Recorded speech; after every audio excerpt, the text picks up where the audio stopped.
24 வயதான இளைஞனுக்கு என்ன ஆனது? காவல்துறை அடிச்சே கொன்னுட்டாங்க. இது பெற்றோர் வைக்கக்கூடிய குற்றச்சாட்டு.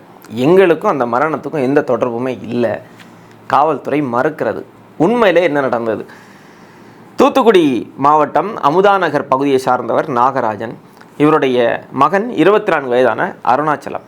அருணாச்சலம் ஒரு டாஸ்மாக் பாரில் வேலை பார்த்துட்டு வர்றாரு. கடந்த 17ஆம் தேதி தனிப்பிரிவு போலீஸார் இவரை கைது பண்ணுறாங்க. அந்த கைதுக்காக என்ன காரணம் சொல்கிறாங்கன்னா, 120 மதுபான பாட்டிலை இவர்கிட்டேருந்து நாங்கள் பறிமுதல் செய்கிறோம். சட்டவிரோத மதுபான விற்பனையில் ஈடுபடுறதுக்கு இவர் மதுபான பாட்டில் வச்சுருந்தார் என்று சொல்லி கைது செஞ்சு அவங்க என்ன செய்கிறாங்கன்னா காவல் நிலையத்தில் ஒப்படைக்கிறாங்க. காவல் நிலையத்தில் இவர் மேலே வழக்கு பதிவு செய்யப்படுது. அதாவது தமிழ்நாடு மதுவிலக்கு சட்ட பிரிவுகள் 4(1)A மற்றும் பிரிவு 14 கீழ் வழக்கு பதிவு செய்யப்பட்டது. காவல் நிலையத்தில் வச்சே காவல்துறை இவரை உடல் சோதனை செய்கிறாங்க. அந்த காணொலியெல்லாம் வெளியிடுறாங்க.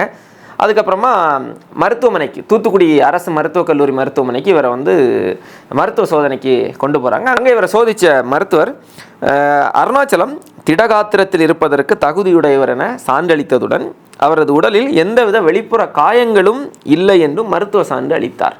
அப்புறமா அவர் லாக்கப்பில் இருக்கிறாரு. லாக்கப்பில் அவருடைய சக கைதிகளோட எல்லாம் நல்லா பேசிகிட்டு இருந்தார். திடீர்னு மயங்கி விழுந்துட்டார். அப்புறமா மருத்துவமனைக்கு அழைச்சிட்டு போகிறோம். சிகிச்சை பலன் இல்லாமல் அவர் மரணம் அடைந்து விடுகிறார். இது காவல்துறை தரப்பு விளக்கம். அப்படிலாம் இல்லை, காவல்துறை பொய் சொல்கிறாங்க, அருணாச்சலத்தை காவல்துறை அடித்தே கொலை பண்ணியிருக்கிறாங்க, இவங்க அடித்ததுனால தான் அருணாச்சலம் மரணம் அடைந்தான். இது பெற்றோர் தரப்பு குற்றச்சாட்டு. போராட்டத்தில் ஈடுபடுறாங்க பெற்றோர்கள், அந்த குடும்பத்தை சார்ந்தவர்கள். அவங்க அருணாச்சலத்துடைய உடலை இவங்க பிரேத பரிசோதனை கொண்டு போயிருக்கிறாங்க. இந்த மரணத்தின் காரணம் என்னங்கிறது எங்களுக்கு தெரியணும், சம்பந்தப்பட்ட காவல்துறை மீது நடவடிக்கை எடுக்கணும், அது வரைக்கும் நீங்கள் உடலை எடுத்துகிட்டு வாங்க, திரும்ப பிரேத பரிசோதனைக்கெல்லாம் நீங்கள் கொண்டு போக வேண்டாம்ங்கிற கோரிக்கைகளெல்லாம் வச்சு அவங்க போராட்டத்தை பண்ணுறாங்க. இதில் காவல்துறை இன்னொரு தகவலை சொல்லுது. என்ன அப்படின்னா, இந்த அருணாச்சலத்துடைய அந்த மரணத்துக்கு நாங்கள் காரணம் இல்லை, அந்த மரணத்துக்கு காரணம் என்ன அப்படின்னா, அருணாச்சலத்துக்கு ஃபிட்ஸ் இருந்திருக்கு, அருணாச்சலத்துக்கு தலையில் கட்டி இருந்திருக்கு, இப்படி சில காரணங்கள் எல்லாம் காவல்துறை சொல்கிறாங்க. ஆனால் இதை பெற்றோர்கள் மறக்கிறாங்க. அப்படி அருணாச்சலத்துக்கு எந்த நோயுமே இல்லை, நல்லா தான் இருந்தான் அருணாச்சலம், உடல் நலம் நல்ல முறையில் தான் இருந்தால், இவங்க அடித்ததுனால தான் மரணம் என்று தொடர்ந்து பெற்றோர் சொல்கிறாங்க. இப்போ இதில் உண்மை என்னதான் நடந்தது அப்படிங்கிறது கேள்வியாகவே இருக்குது. இப்போ பிரேத பரிசோதனை அறிக்கை முழுமையாக வெளிவந்ததுக்கு அப்புறமா தான் அதனுடைய உண்மைத்தன்மை என்னங்கிறது நமக்கு தெரிய வரும். அதே நேரத்தில் ஒரு சாமானியனா இந்த செய்தியை பார்க்குறப்போ சில கேள்விகள் நமக்குள்ளாடி இருக்குது. என்ன அப்படின்னா, நீங்கள் அந்த லாக்கப்பில் மயங்கி விழுறத அந்த வீடியோவை நீங்கள் வெளியிடுறீங்க, சோதனை பண்ண வீடியோவை வெளியிடுறீங்க. அப்போது அந்த இடைப்பட்ட நேரத்தில் என்ன நடந்தது அந்த வீடியோவையும் நீங்கள் வெளியிட்டீங்க அப்படின்னா மக்களுக்கு ஒரு பெரிய ஒரு நம்பிக்கை வரும் இல்லையா? ஏன்னா காவல் நிலையத்தில் சிசிடிவி இருக்கும் இல்லையா? இருக்கா இல்லை இல்லையா? அப்படி இருந்ததுன்னா அந்த சிசிடிவி காட்சிகளை கூட நீங்கள் வெளியிடலாம். அப்போது நீங்கள் கைது செய்யப்பட்டு காவல் நிலையத்தில் வைக்கப்படுறது தொடங்கி அவர் காவல் நிலையத்திலேருந்து மயங்கி விழுந்து அவர் வெளியே செல்வது வரைக்கும் உள்ள என்னெல்லாம் நடந்தது அப்படிங்கிற ஆவணங்கள் ஏதாவது உங்கள்கிட்ட இருக்கா? அதையும் நீங்கள் வீடியோ எடுத்து வெளியிடுங்க. இதெல்லாம் வீடியோ எடுத்து வெளியிட்ட உங்களுக்கு அது வீடியோ எடுத்து வெளியிட முடியாமல் ஒன்றும் சிக்கல் இருக்காதே. அதை நீங்கள் வெளியிட்டீங்கன்னா மக்களுக்கு இருக்கக்கூடிய அந்த சந்தேகம் தீர்ந்து விடும். 2 வீடியோ மட்டும் வெளியிட்டு நாங்கள் வீடியோ வெளியிட்டுறோம் பாருங்கள் எங்கள் மேலே தப்பே இல்லை அப்படின்னா சாமானிய மக்களுக்கு கேள்வி எழும் இல்லையா? ஏன்னா காவல்துறையை பொறுத்த வரைக்கும் நிறைய ஸ்கிரிப்ட் எழுதுறதுல வல்லவர்கள் காவல்துறையினர். அதுக்கு உதாரணமாக நமக்கு தமிழ்நாட்டில் நடந்த இந்த லாக்கப் மரணங்களை பற்றி நீங்கள் பார்த்தீங்கன்னா ஒவ்வொன்றையும் நீங்கள் பார்க்கலாம். ஜெயராஜ் ஃபெனிக்ஸுடைய மரணமாக இருக்கட்டும், அஜித்குமாருடைய மரணமாக இருக்கட்டும், இப்படி இந்த மரணங்கள், இந்த காவல் நிலைய மரணங்கள், கொலைகள், இதில் எல்லாம் நீங்கள் பார்த்தீங்கன்னா காவல்துறை முதல்ல உண்மையை சொல்ல மாட்டாங்க. தொடர்ந்து அரசியல் அழுத்தங்கள், மக்களுடைய போராட்டம், இது எல்லாவற்றையும் தாண்டி அதுக்கப்புறமா தான் கொஞ்சம் கொஞ்சமாக உண்மைகள் வெளியே வரும். அதுக்கப்புறமா நீதிமன்றத்தில் வழக்கு வரும். அந்த வழக்கு விசாரணை மூலமாகத்தான் மூடி மறைக்கப்பட்ட பல உண்மைகள் வெளியே வரும். இது தமிழ்நாட்டில் எந்த ஆட்சியாகவும் இருக்கட்டும், அதிமுகவாக இருக்கட்டும், திமுகவாக இருக்கட்டும், எந்த அரசாக இருந்தாலும் இந்த நிலை தான் தமிழ்நாட்டில் கடந்த 50 ஆண்டு காலமாக இந்த நிலை தான் இருந்து வந்தது. இதுக்கெல்லாம் மாற்று நாங்கள் எங்களுடைய ஆட்சியில் இது மாதிரி லாக்கப் மரணங்கள் எல்லாம் எதுவுமே நடக்காது. ஒரு லாக்கப் மரணம் ஒரு மாநிலத்தில் நடக்கக்கூடிய ஒவ்வொரு லாக்கப் மரணத்திற்கும் மரணமும் அந்த மாநில அரசினுடைய தோல்வியாகும். இது தாவேக அரசினுடைய நிலைப்பாடு. அவங்களுடைய தேர்தல் வாக்குறுதிகளை கொடுத்துருந்தாங்க. அப்போது இப்படி தான் சபரிவர்மனுடைய மரணம் நடந்தது சிறைச்சாலையிலே. முதலமைச்சர் விஜய் அவர்கள் இன்னைக்கு வரைக்கும் பதில் சொல்லலை. மக்களுடைய போராட்டங்கள் தொடர் எதிர்ப்புகளை போராட்டத்தை அடுத்து பெற்றோருடைய அந்த விடாப்பிடியான அந்த முயற்சியை அடுத்து தான் அந்த தென்தாமரை குளம் காவல் ஆய்வாளர் அவரை விசாரணை பண்ணணும், அவர்தான் முக்கியமான காரணம் இதுக்கெல்லாம் என்பதுதான் பெற்றோருடைய குற்றச்சாட்டு. அந்த குடும்பத்தாருடைய ரொம்ப நாள் தாண்டி தான் அவரை ஆயுதப்படைக்கு மாற்றினாங்க. அதுக்கப்புறமா அந்த வழக்கு என்ன ஆச்சு அப்படிங்கிறதே தெரியலை. அது சிபிசிஐடிக்கு மாற்றப்பட்டதாக செய்திகள் வருகிறது. அது ஒரு புறம் இருக்கட்டும். இப்போ காவல்துறை மேலே நீங்கள் சொல்லக்கூடிய எல்லாவற்றையும் மக்கள் ஏன் அப்படியே நம்புறதுக்கு அச்சப்படுறாங்க, ஒரு சந்தேக கண்ணோட்டத்தோடையே உங்களை பார்க்கிறார்கள் அப்படின்னா உங்களுடைய வரலாறு அப்படி. இப்போ இதில் உண்மையிலே என்னதான் நடந்தது அப்படிங்கிறத வந்து அது சரியான முறையில் ஒரு விசாரணை நடத்தப்பட்டால் மட்டும்தான் இது தெரிய வரும். இதில் ரொம்ப முக்கியமான ஒரு சாட்சி என்ன இருக்குது அப்படின்னா அருணாச்சலத்துடைய வாக்குமூலம்.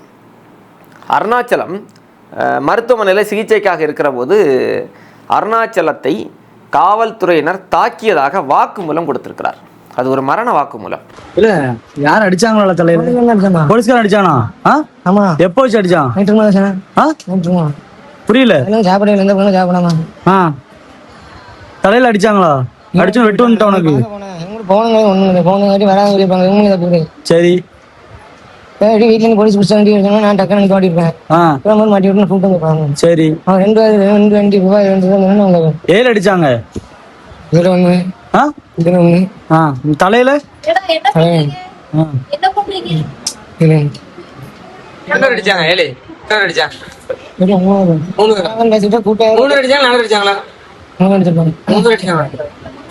யாருமே இல்ல. நீங்க இல்ல ஜெயநல, நீங்க யாருமே எந்த பக்கம் இந்த நம்ம ஸ்டேஷன்ல கடை இந்த முக்கு கடை நம்ம கடை நமக்கு வரும் காலையில் வருவோம். மதாண்டு வருவோம். அந்த வாக்குமூலத்திற்கு காவல்துறை என்ன பதில் சொல்ல போகிறது? ஒரு 3-4 காவல்துறையினர் அருணாச்சலத்தை தாக்கியதாக, என்ன அடித்தாங்க, வெளிப்படையாக அருணாச்சலம் குற்றம் சாட்டுகிறார். அப்போ எந்த காவல்துறையினர், யார் அடித்தது, எங்கே வைத்து அடித்தார்கள், இதெல்லாம் சொல்கிறதுக்கு அருணாச்சலம் இன்றைக்கு இல்லை. ஆனால் இதையெல்லாம் இந்த வழக்கின் மிக முக்கியமான ஒரு சான்றாக, ஒரு சாட்சியாக எடுத்து இதன் அடிப்படையில் விசாரணை நடத்தப்பட வேண்டும். அந்த காவல் நிலையத்திலிருந்து அத்தனை காவலர்கள் மீதும் விசாரணை நடத்தப்பட வேண்டும். இது லாக்கப் மரணமா இல்லையா அதெல்லாம் ரெண்டாவது. அந்த முடிவுக்குள்ளாடி நம்ம இப்போ வராண்டாமே. உண்மை என்னங்கிறது மக்களுக்கு தெரியட்டு. மக்களுக்கு இருக்கக்கூடிய சந்தேகங்கள், மக்கள்னால் அந்த பெற்றோர்களுக்கு அந்த அருணாச்சலத்துடைய தாயார், அருணாச்சலத்துடைய சகோதரர், அவர் வந்து பேசினார். நிறைய செய்திகளை வந்து அவர் வந்து பேசுகிறார். அவருடைய ஊடக பேட்டிகளெல்லாம் நம்ம பார்த்தோம். அப்போ அவங்க வந்து எழுப்பக்கூடிய அந்த கேள்விகள் எல்லாவற்றுக்கும் நியாயமான பதிலை நீங்கள் கொடுங்க. முதல்ல இது தார்மீக அடிப்படையில் இதை நீங்கள் வந்து செய்யணும் முதல்ல. அதுக்கப்புறமா சட்ட ரீதியான விசாரணைகள், நடவடிக்கைகள், அது வழக்கு நீதிமன்றத்தில் அது நடக்கும். இதில் என்ன ஒரு கேள்வி அப்படின்னா, எல்லாருமே காவல்துறை நிலையத்துக்கு போகிறது வரைக்கும் நல்லா இருப்பாங்க. ஆனால் காவல் நிலையத்துக்கு போனால் பாத்ரூமில் விழுந்து கை காலெல்லாம் உடஞ்சிரும், அவங்களுக்கு மயங்கி விழுந்துருவாங்க. வெளியே இருக்கிறப்ப எல்லாம் மயக்கம் வராது, கை காலெல்லாம் உடையாது. காவல் நிலையத்துக்கு போனாலே இந்த பிரச்சனையெல்லாம் வருது அப்படின்னா அப்போ அந்த காவல் நிலையங்கள் எல்லாம் ஆய்வுக்குட்படுத்தப்பட வேண்டும். தமிழ்நாட்டில் இருக்கக்கூடிய காவல் நிலையங்களுடைய கழிவறைகள் எல்லாம் முதல்ல தூய்மைப்படுத்தப்பட வேண்டும். ஏன்னா அங்கே தான் எல்லோரும் வலிக்கி விடுவாங்க, கை உடையும், கால் உடையும். அப்போ அதை தூய்மைப்படுத்தணும். அது மாதிரி வேறு ஏதாவது அங்கே வந்து காவல் நிலையத்துக்குள்ளாடி போனாலே நோய் பரவுறது மாதிரி ஏதாவது கிருமி அங்கே இருக்கா, ஏதாவது பாக்டீரியா, வைரஸ் ஏதாவது அங்கே இருக்கா அப்படிங்கிற ரீதியிலையும் அங்கே சோதனைகளெல்லாம் நடத்தப்பட்டு இந்த காவல் நிலையங்கள்லாம் தூய்மையானதாக இருக்கணும். ஏன்னா காவல் நிலையம் அப்படிங்கிறது வந்து நாட்டிலேயே பாதுகாப்பான ஒரு இடம்னா காவல் நிலையம் தான்.